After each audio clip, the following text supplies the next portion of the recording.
Gabriel, sigur í ótrúlegum tvíframlöndum leik. Hvað skóp hann sigur fyrir ykkur?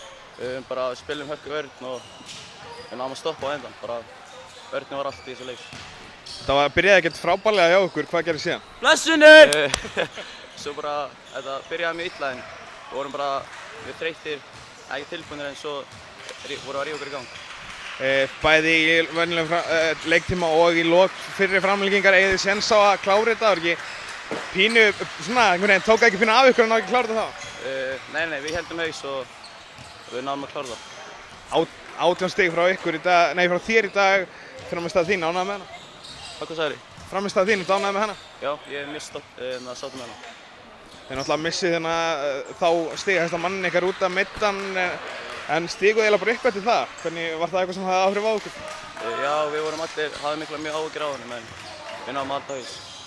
Stór sigur að taka Finnana í fyrsta leik. Gæti þetta ekki verið svona byrjun á einhverju góðu í þessum móti? Ég held það. Ég held að við förum bara upplega eftir þetta.